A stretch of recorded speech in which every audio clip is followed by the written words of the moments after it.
Hello, hello, everyone. Hi. Oh, there goes Elvis. He must have said, okay. Oh, this is embarrassing. Elvis, hang on. I should probably put myself on mute. Okay.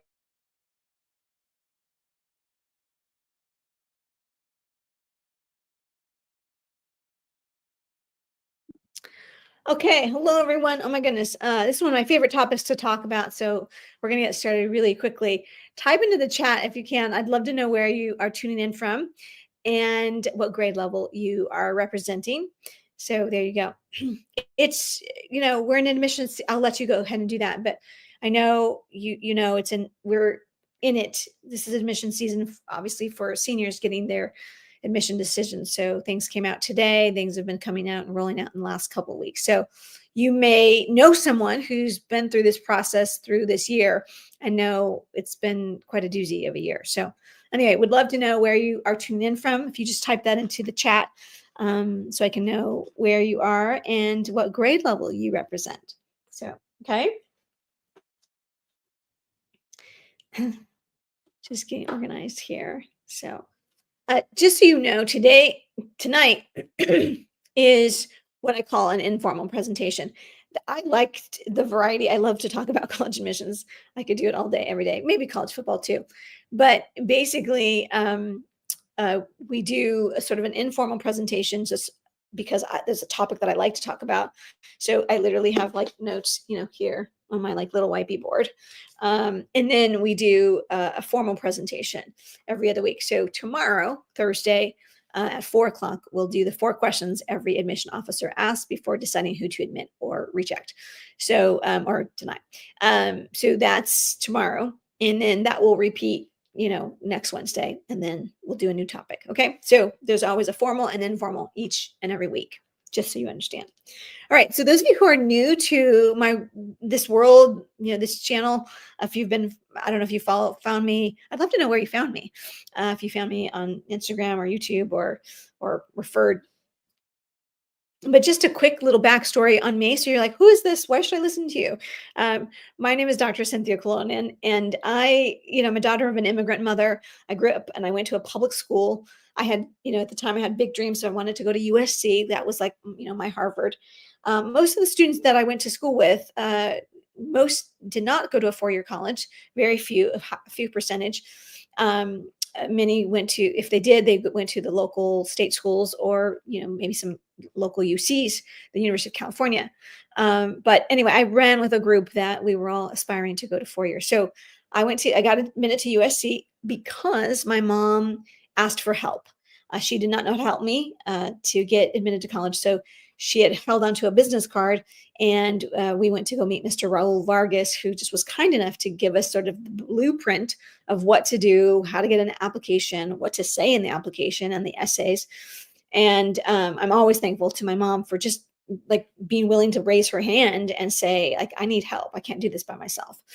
So when I see you, I think of my mom. Like, you're here, you're taking time out of your day, your evening, dinner time, and you're putting your child first. So I get like choked up just thinking about what she was able to do for me, and then it changed the trajectory of my life.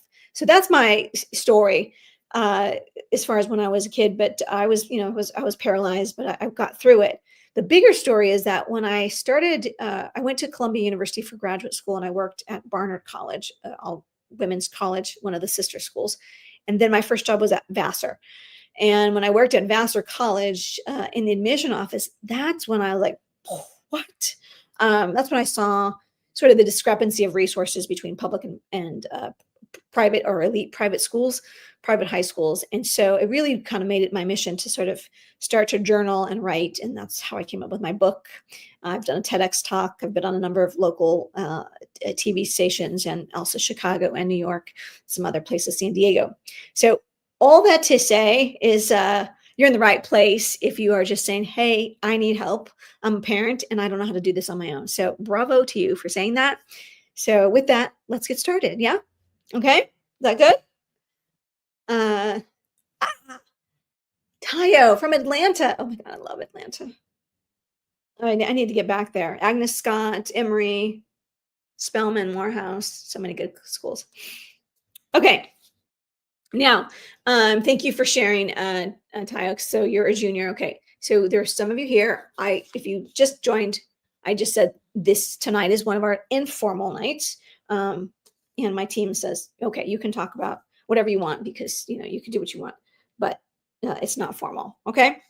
So the first thing is tonight was all about demonstrated interest. And if you've been following what's going on with college admissions this year, you might know or be feeling the pain of what that must feel like to get all the way to senior year and think that you've done everything right and then not get admitted. So you might know somebody. I'd love to know, yeah, say me, if you know somebody who you feel like, oh my gosh, how did that person not get in? Usually parents know a neighbor, a family friend, or one of their child's friends that are seniors that it's just mind boggling. So I say this because demonstrated interest has continued to grow in terms of how much it plays a role in this admission process. So let me just back up for a second. You may or may not know that some, not every, but many colleges keep track of how often students open emails and just keep track of almost everything, so that they're seeing how interested your child is in that institution. Now, we have we can blame a lot of things on this, but if we go back to the mid 80s, late 80s, it was the US News and World Report, the college rankings, that's when it began. So I imagine I've never met a parent who didn't know what that is. Or at least even if you've never bought the magazine or bought the magazine. Back in the day, we did. It used to be an actual magazine. I'm sure you can get one, but if you've never looked at that list, I'd be surprised. But at least that this rankings list exists. So imagine if you are, a soda pop company, and you're like, there's a list of that ranks, what soda's best. Okay, like I'm going to use all my marketing dollars to get to the top of that list. So that's basically what happened. And we all, as human beings and Americans, we love a good list. We love a good rankings, right? I look at Netflix, like what's trending? What are the things I want to watch? Okay, boom. So in the 90s and it basically just started happening. The colleges were doing whatever they could to recruit, to market, and to pitch basically to anyone and everyone across the country to get more applications, to get more students to want to come there so that they can then decline or reduce the number of admitted. It's like a crazy thing, right? Supply and demand. So if you can just imagine, at first it was probably just a few schools trying let me see if I can get to the number one. And then once you are at number one, or once you are in the top 100, top 50, you do everything you can to stay there. So demonstrated interest is going to be something I explain how colleges backwards engineer to get above in the ranks, right? You're like, what are you even talking about? Okay, I'm going to break it down. All right, so let's start. Let me see my notes here. Okay. Are you with me? Kind of, right? A little curious, right? So what is it and why, how do colleges track it? So I want you to imagine, I do sports metaphors or dating metaphors, but, sort of the quintessential high school, like I want to ask this person to prom and I want them to say yes. Well, the first time that you say hello to somebody and meet them for the first time shouldn't be the day you ask them to go to prom, right? Agree, right? So first time your partner, your spouse, asked you out on a date, you probably knew each other before that. So sort of that same thinking, colleges want to be wanted as well. They're like, you want to treat them like people. So if you want to get your, annual birthday card with money in it from grandma or your tia, your aunt, your uncle, you call them or you reach out to them a few times a year. So it's the same concept. So I just want to get that first point through your mind is this. Tattoo it to your brain. The first time a college hears from your son or daughter should not be the day they hit submit on their application. That is almost invariably going to like just reduce their chances like by easily 50%, if not more. Okay. So what is it is like just showing interest. Like, hey, I'm here. I'm following you. Oh, hey, I like you. Oh, hey, can you tell me more? It's just like making noise. Like I'm interested in you, right? So that person that you want to ask to prom, like every day you say hi, how's it going? And then when you're, oh, hey, you got nice shoes. I like your shoes today. Oh, you look good. You look good. Yeah, I like your outfit. Hey, you want to study? You want to grab some ice cream? After school, like you just like little by little. Hey, I know your favorite thing is Swedish fish during Lent, right? Fish Fridays. I bought you a little bag of fish, Swedish fish. Okay. So you're just making noise. You're building a relationship. Okay. How do colleges track it? So they're tracking on social media. They're tracking how often you open the website of the school. They might be tracking, emails. When you sign up, when you go visit colleges, you sign up for online webinars, anything like that. Okay. They're tracking a number of different things. Okay. Now, you might be asking, does every college do this? Now, the answer is no. Not every college does it. Um, but the bigger, the real answer is like, most colleges that you're thinking about or that you're trying to access, and if those students those families who find us typically are looking to get admitted to top 100 colleges. So a great majority of those do this. However, your Harvard, Yale, HYPS, Harvard, Yale, Princeton, Stanford, those kinds of colleges, they're not, right? It, they're not. I mean, they just don't need to. There's plenty of people who want to go there, so they don't need to manipulate their numbers for the sake of yield. Okay, so I'm going to unpack some of those words I just said. Okay, so there is a pool of students. That's the number of applicants. These are some vocabulary words. The number of applications that a school receives. Okay. Then what you tend to know, what families tend to know is like the acceptance rate. What is the percent of applicants that are accepted? Follow? Then from there, once the acceptance letters go out, then there's the number that actually say yes. This number is called the yield rate. The yield rate. Okay. Number of applications, acceptance rate, yield rate. Now, if I'm Harvard, last year, I don't, their numbers for this year aren't out yet, but last year they had 54,000 applications. They admitted under 2,000 of those, just under. Okay. And which I think they were under 5% acceptance rate. They brought in a freshman class of like 1850, something like that. Okay. 85 to 95% of the 100 for every 100 applications that Harvard admits, 85 to 95 of them will say yes. They have a very extremely high yield rate. That is not true for a great majority of schools. It's probably maybe a handful of schools that have above an 80% yield rate. It's literally, I mean, I can guess. I don't know with all certainty, but it's probably Harvard, Yale, Princeton, Stanford, right? Okay. Everyone else is fighting for the rest of the students who applied to college. So when you have such a high yield rate, or when you can predict your yield rate, then you can lower your acceptance rate.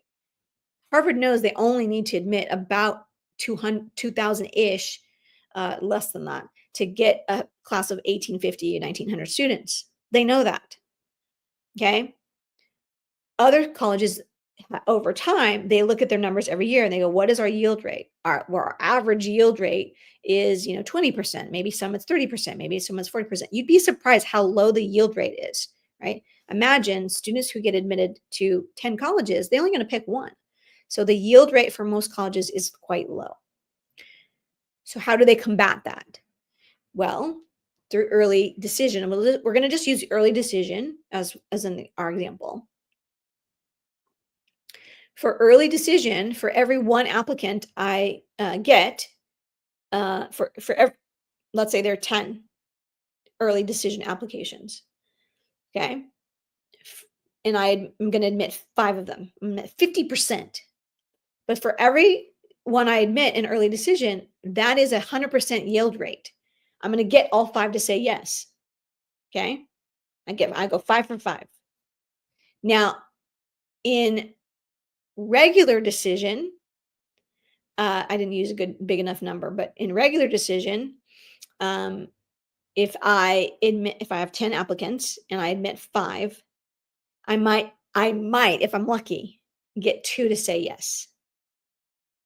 Okay. So if I can pad my numbers or start to bring in the freshman class in through early decision numbers, now of the 1,000 kids that I want to have in my freshman class, if I've admitted 500 of them already, now I only have 500 spaces left. So for the rest of everybody else that's applying in regular decision, I'm going to fill 500. But in early decision, I filled 500 from the get-go. Okay. So as the prediction of yield, as I can predict it higher, uh, what am I trying to say? If I can have a better chance of predicting who's going to say yes from this other regular pool, then still I have maybe instead of 2, maybe I can get 3 out of the 5. Okay. It's not as good as 5 for 5, but it's better than 2 out of 5 or 1 out of 5. Okay. So do you follow? Okay. Tell me if I'm totally losing you. Like it's a lot. It's a lot. Okay. All right. So that's why it all matters. So to the college, their goal is to reduce their acceptance rate. Okay. So knowing that, I'm sharing with you that your goal, your child's goal, should be to say hello enough times to be even on the radar. Okay. All right. Okay, let's go on. So, how do you show interest? How do you show demonstrate interest? These are going to be a couple of, I'll give you some, I have 7 that I wrote down here, but I should have started with, here's my first hot tip that I tell all my VIP, private clients. The first thing you need to do, if you haven't done this already, is get what I call a family email just for college stuff. I call it your college love mail, your love email for colleges. So get one email that anybody in the family can access and open. And that's what you use to sign up for newsletters, to do anything that has to do with college, because then all of the email will come there. Okay. And don't worry, parents, I'm going to give you a job so that you can be helpful in this process. Okay. So that's the first tip. So here are some 7 ways that you can show interest. Visit the campus, like in person. Most people, I know I didn't have a budget, when, I was a kid, to go travel the country. But I mean, if you can, you go. But I would say just use your own backyard. So figure out like a 25 or 50-mile radius and make it a goal to see some colleges. Maybe when you're on a business trip or a weekend away or something like that. But just make it make it a priority to visit. I would say at least 5 colleges before senior year. And it can be, okay, small liberal arts, a state school, big private school, or just kind of go do the Goldilocks method, right? So visit. Okay. The key here is that you register to visit for your visit. So you go online, you go to the admissions page, and you register. Right. I'm going to meet a private client at USC next Wednesday, whatever that date that is. And she's already signed up. I hope there's space left. I didn't do it. She's already signed up. So I said, yeah, I'll meet you there. So they're signed up for the 10 o'clock tour or something like that. So the key is to register. Why? You got to know this answer already. It's a trick question, right? Why? So that you get like credit for it, right? You're getting like a little gold star next to your name. Yep, they signed up. Yep, they showed up. Yep, they're interested. Boom, boom, boom. Okay. So you sign up, you show up, and then you check in. Okay. So that's the key to the visit. Star, star, star. Boom. You can also follow them by social media. So many colleges, I follow my own alma mater. I follow USC. I don't follow Columbia or UCLA. Maybe I should. So you can follow on social media and then like things, maybe comment every so often. You don't have to do it every day because you're probably going to be doing this. I would recommend for again, 5 to 10 schools, depending on where you're applying, just to start to show interest and be be on everybody's radar. You can also go to college fairs. So some big high schools have college fairs at the high school. I mean, you're lucky. It's a luxury if your high school actually hosts a big fair. But many of you will have to get to what they call regional fairs. So there's some, I think they're going on now in Los Angeles. They're what we call regional. Like for our region, it's WACAC. There's a NEACAC. It's like Western Association of College Admission Counselors. And so whatever your region is, they also have those college fairs. Here's my hot tip on fairs, whether they're at your school or at the regional, like where you're going to drive somewhere to go to the fair. Here's the hot tip. The person at the booth that's representing TCU, SMU, Rice. I know I'm talking about Texas. Okay. Or, the school, Emory, Northwestern, USC, UCLA, Berkeley, U Michigan, whatever booth they're at, the likelihood that that person is in charge of that region and will read the applications from those high schools are extremely high. It's like probably 70% or more chance that that person that you're meeting is the person who will read your application. So here's my hot tip. When you go to the booth, you introduce yourself. Don't just grab material and walk away. No, introduce yourself, say hello, and you get a business card. And you say, hi, I'm so-and-so. I go to Palo Alto High School. And I'm wondering, are you the person, in charge of our region? Will you be visiting our school? You can ask a few questions, but you're basically trying to learn if that's your person, if that is the person who will read your application from your high school. Because the magic is get the card. If they say no for whatever reason, then you say, oh my gosh, is there do you have a card for the person who is? Like, what is that? What is the person's name? What you're trying to do is get a name, first name and a last name, and a contact email if you can. Because if you walk away and you try to go look up that person on the website, many colleges have that, but sometimes they make it hard for you. So if you are in the room with the person, get the information then and don't lose it. Okay. And then another hot tip is to follow up with an email. Say, hey, it was great to meet you. Thank you, for answering my question on blah, blah, blah. And I'm excited to apply to blah, blah. So it's a great way to follow up. Okay. With that person. Okay. Let's keep going. Speaking of emails, so there's a give and take on the emails. So there will be, once you register for their newsletter or get on their list somehow or meet somebody and register for something, you're going to be now getting all their love mail. So that's what I call the email you're on the accepting side, right? You're on the receiving end. You want to open those emails. This is where mom and dad come in. So now that it's a family email and everybody can access it, now mom and dad, this is where you can be helpful. Your kid doesn't have time to look and open and all of that stuff because it's a deluge of stuff. So open the email, click around, click on the website, and then while you're like doing the dishes or whatever you're doing, leave it on, leave it browsing, so that it looks like you were on there for several minutes. Okay. So that's the receiving end of the emails. The shipping end of the emails is sending emails to your rep. Okay. There is conflicting advice on this, right? People are like, oh my God, I don't want to disturb them, or I don't want to make them mad, or I don't want to whatever. Okay. Who wins the prize, right? The person who said hello to the wannabe prom date, 20 times, or the person who said hi once? A person's not getting the yes for the prom. No, it's not happening. So it's uncomfortable. And I am the first one to say, when I was that age, I'm not sure that I would have done this. So even with my private clients, I actually, this is a lesson we've been going over with the private last two sessions is, okay, let's go hunting. Let's go find your person. And you're going to, send, 10 emails between now and October, or now and November. Well, and I will say to them, okay, if I tell you the goal is 10 and you did half, that would be great. If I tell you the goal is 5 and you did half, that's okay, right? So and it's almost a challenge. Like I say, most students don't do this. Even my private clients, I'm going to tell you, send 10 emails between now and November. Just to say hello, and I tell them what to do and what to say, and the rotation of what the topics are, whatever. So I tell them what to do, and most won't do it. Why? I don't have time. I got busy. I don't know. Okay, we didn't make it a priority. Okay, so don't cry when you don't get admitted. Okay, I don't say that to them that harsh. I'm not that harsh. No joke. But it's true. And if you're watching what's happening right now, it's now more than ever. It's like it's very important to sort of get out there sooner rather than later. Okay, so shipping and receiving ends of the emails. Yes, good.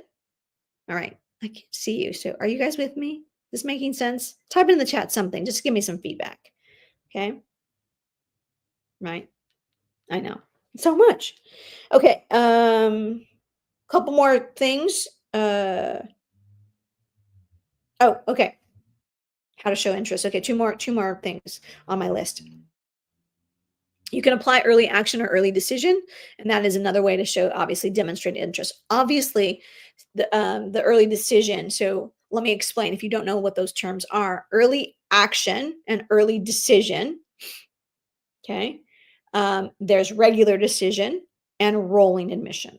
Okay, so rolling admission is my favorite because once the application opens, which once the college is accepting applications, complete applications, usually the earliest is like September, then you can officially submit an application. And rolling admissions means that they're going to, on a rolling basis, to start as they come in, they'll start to admit students. Okay, so I want you to think of this as like your personal checkbook. When I was a kid, in the beginning of the month, we were like going to the movies, having Chinese food for Friday, dinner. And like we went out and we splurged, right? So it was movies and dinner, right? And by the end of the month, it was like beans and rice, like, or, pizza maybe, stay at home and watch Dallas, okay? Who shot JR, right? So think of it that way. A rolling admission in the beginning, if you can get in your application sooner, then there's plenty of spaces. There's like, 10,000 spaces we've got to fill. Let's give them out. Like, yes, admit, admit, admit. Well, as you get closer to the end of the road, there's fewer spaces available. So I like rolling admission. Get a yes before Halloween. It'll help. Then there is early action and early decision that usually typically happens in November 1st or 15th. Early action says, I want to say, yay, you are one of my first choice schools. And if I'm admitted, I have until May 1st to decide. Okay, I don't have to make a choice right now, but I want to declare that this is, a top choice for me. Early decision says, okay, you're going to sign on the dotted line. If you apply and we admit you, you're going to say yes. Remember that 10 and I admit 5 and I get 5 for 5. Okay, that's the early decision process. Early decision. Okay, and then there's some others, not to just bog your mind, but it's like early action single choice, which Stanford and Harvard, anyway, I can't keep up, but you have to follow the rules of what they say. But there's a few others. Okay. So that's another way of showing demonstrated interest. And then the last way that I have written down here is that there is a question, what we call a supplemental question, that tends to be the one that says, why us? Why, of all the nearly 3,000 four-year institutions, are you applying to our institution? That's what we call the why us. Why do you want to go to prom with me? Why do you want to marry me? Why do you want to take me on a date, right? And the person says, because you're a girl or because you're a boy. That's very general, right? Because you play soccer. Okay, maybe it's better, but you got to be super specific. So the why us answer has to be like the dimples on your cheek sparkle every time you smile, and it just melts my heart. And I can't imagine my life without you. Okay, like something's amazing. So you want to be specific when you visit the college, take notes, figure out what it is seriously that you love, that this is a choice for you. And so that is another way to show demonstrated interest. Okay, but it takes a lot of work. It's one of the questions that my private clients and I we work on a lot, and I'll let them turn in generic stuff because that's never going to help. Okay, the last thing I have on my list is what not to do. So here are the what not to do's. don't ask general questions. Try to be, again, more specific with your questions. So really think about, like, what do I want to major in? Where do I want to live? Do I want to live on campus? Am I going to commute? What kind of clubs do I want to have? Do I want to travel abroad? Do I want to double major? Do I want to major minor? Like, just think of every possible thing that you want, meaning your child, and come up with some questions ahead of time. If you have my book, now that I'm just remembering, if you have my book, Be Committed, Get Admitted, it's in chapter 2. I think it's in chapter 2. It gives you a list of things to ask. So, anyway, lots of ways to get information in my YouTube channel as well. Don't apply to a college that you have no interest in. If you're just applying, like, it's just a waste. And also, again, tattoo to your brain. The first time a college hears from you should not be when you apply. Okay, so just show a little bit something before you even get there to hit and submit. Be sure don't be that kid. I mean, you're not going to get dinged for this, but, like, show up to the college fair, get the business card, and follow up. Don't go home and, like, sit on the business card or lose it, right? Follow up. Like, it's in the follow up. It's all in the follow up. So follow up. Be sure you don't, miss deadlines, and you don't lie and exaggerate on your application. Okay. So those are your what not to do's. Okay. I can breathe here. I know I gave you a lot of, like, fire hose, drinking water from a fire hose, you guys. Those are the things I had to offer. I can give you some more specifics. So if you have specific questions, go ahead and type them in. Let's see. I can see you guys here, but I don't know if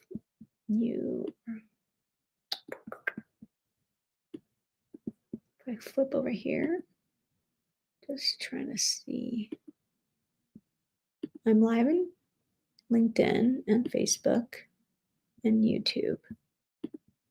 I don't know where you guys are, but it might be that I can only see the comments from YouTube. I don't really know.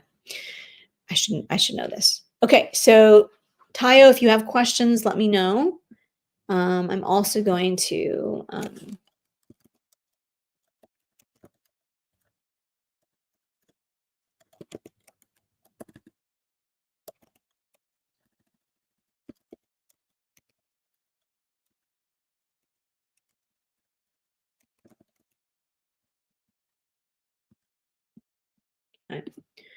what I'll do now is I'll share. Okay. Do you suggest applying early decision? So, poor V, yes. Okay. So I just listed here.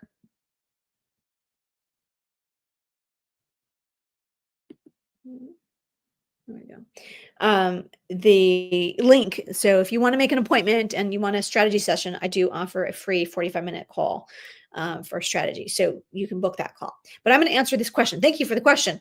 And the question says, do you suggest applying early decision or early action? Yes. So, I mean, maybe you're just joining, but I was just talking about that is one of the ways to show your interest. Now, truth be told, I'm not a huge fan of ED and EA in general, especially ED. And I'll tell you why, because it favors people who can make a decision sooner rather than later. It also favors people who don't need to look at financial aid packages before making a decision. And it just moves the process, much sooner.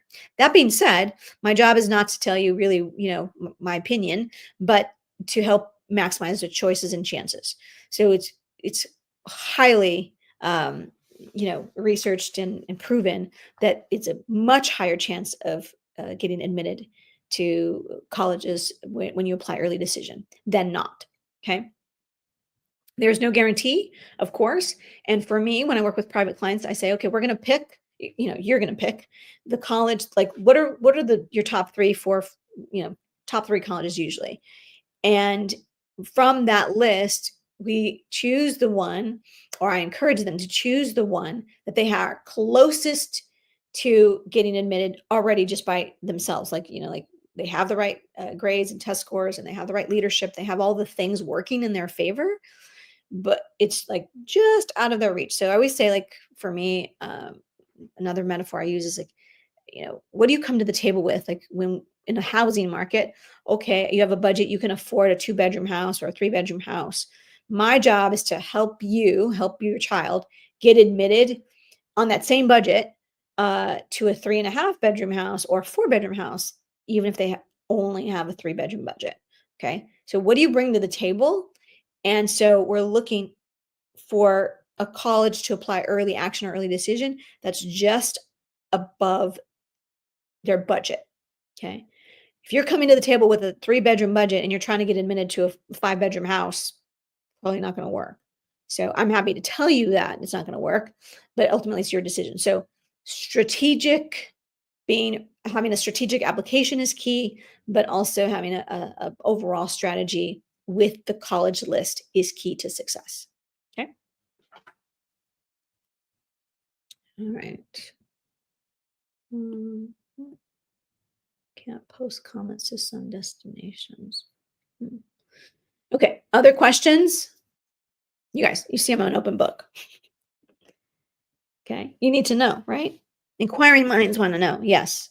Most people don't know this information. You're here, you're getting information it's like gold. Most people don't know.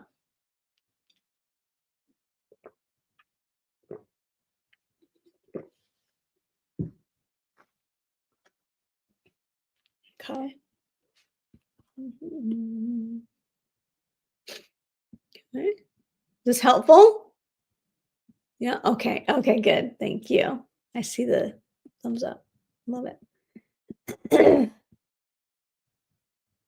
Okay. Other questions? You can type them into the chat. I apologize if you're on Facebook and LinkedIn and you can't post. I don't know. We just started going live in multiple places. So I'm not quite sure if I'm doing this right. I could be on my end, you guys. So sorry about that.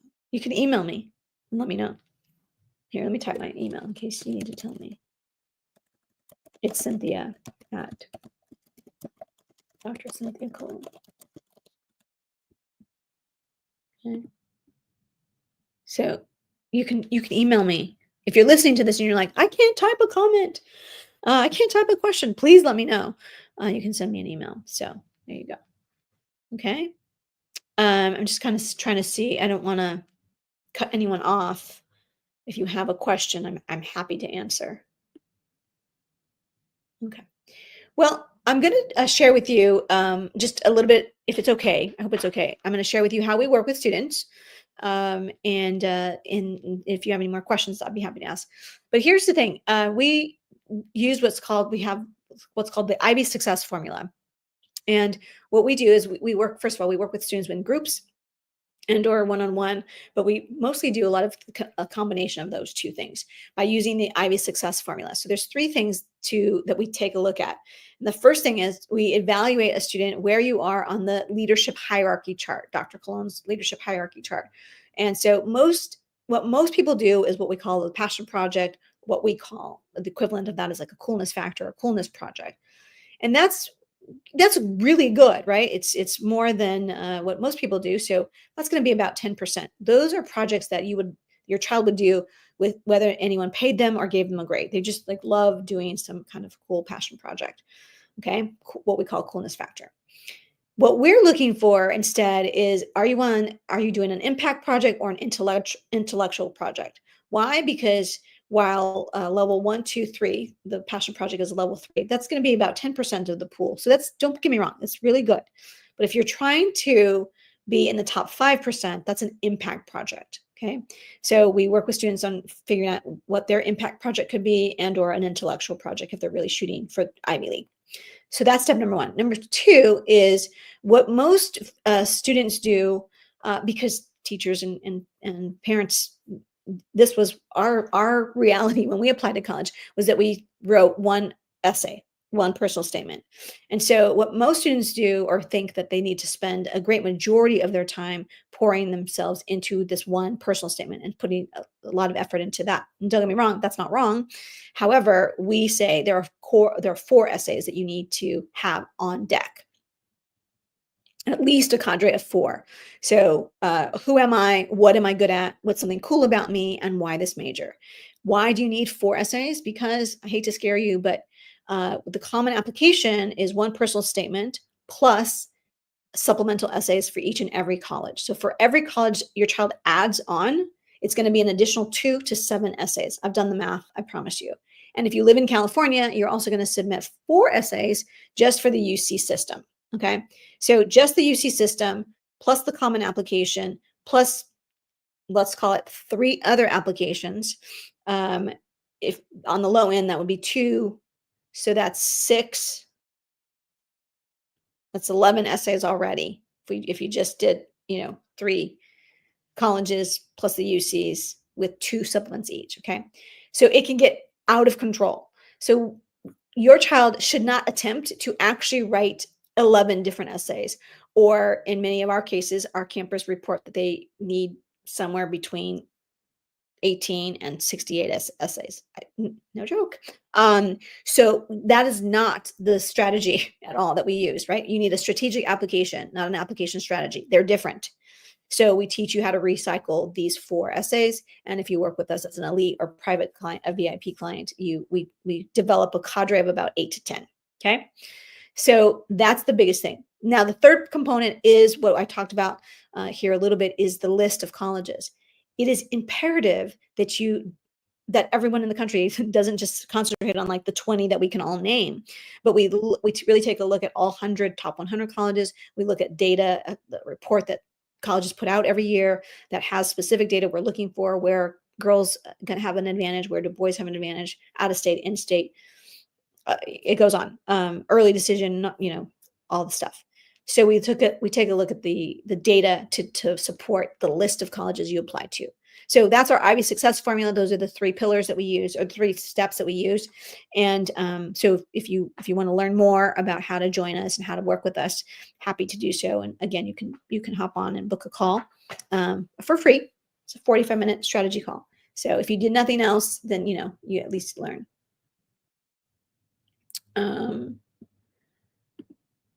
Let's see, I'll put that up there. Let's see, I saw another question come through. Daughter was overwhelmed. Yeah. Yeah. Oh my God. Yes, Tayo. I mean, if you get a family email, I mean, it just relieves so much stress from everybody. Like, can you imagine getting that much email? Like some students, like, well, they'll just, and it's no judgment because they don't know any better. Like, oh, they sign up for the PSAT or whatever. And they're like, oh, I'm gonna use my school email. And then like you can't even find your teacher emails because so many other things in there. Okay. So get a family email. Oh, sorry. I meant to read your question. Do you recommend a second visit if you really like a few colleges? Okay. So I don't necessarily, okay. If you're early years, freshman, like that could work. But for me, it's, what am I doing that adds value every time I do it? Okay. So for me, we teach our students like go on we have a speed date exercise that we do, like set the timer for 5 or 6 minutes and go on the website and like look for this, and this, and see if you like you should be making a list of like 50 to 70 colleges, and then just doing a 5-minute, what we call like a speed date. And then from there, if you then cut that list in half, then you can do what we call a lunch date. And that might be like a 30-minute webinar or little thing that they have online or something else. Maybe they come to visit the school. So that would be like a lunch date, like, okay, like go dip your foot in, right? Going to the campus is like going out to dinner or like meeting the parents. Like you're, committing to like really figuring out, like, is this a good fit for me?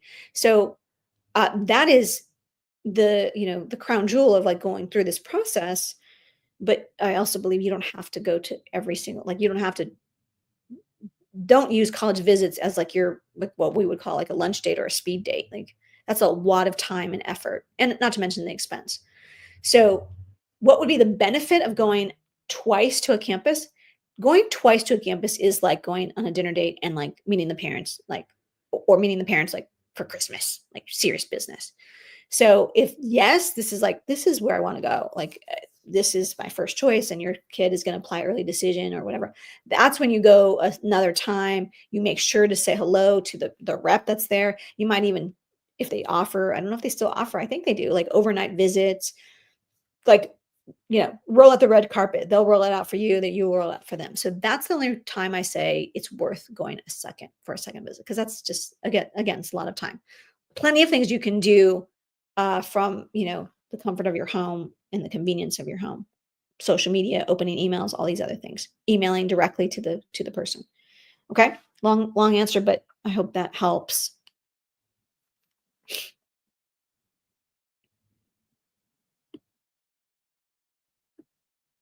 Okay.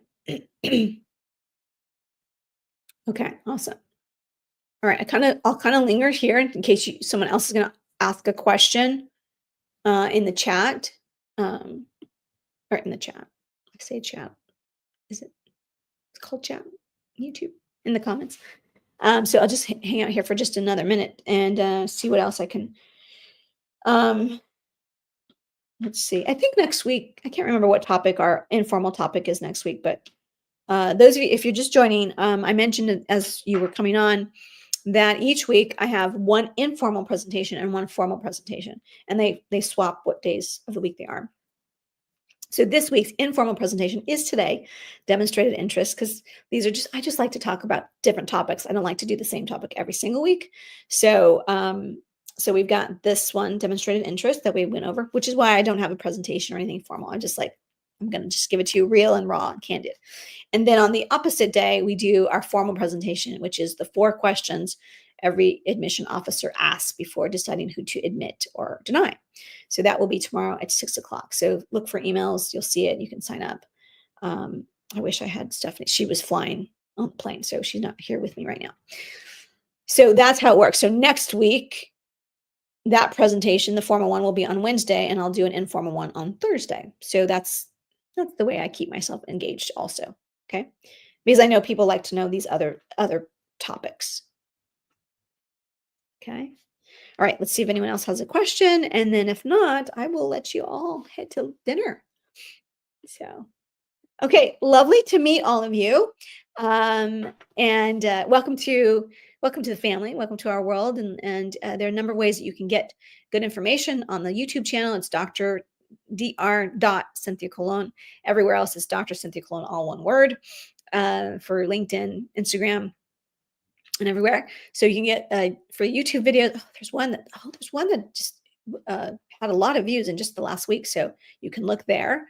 What is it called? But it has me and it says, "This is harsh." And I go through on my YouTube, on the YouTube video, I go through the exact process we used at Vassar to and deciding who to admit or deny. So it's been pretty popular in the last 12 days. So you might want to check it out.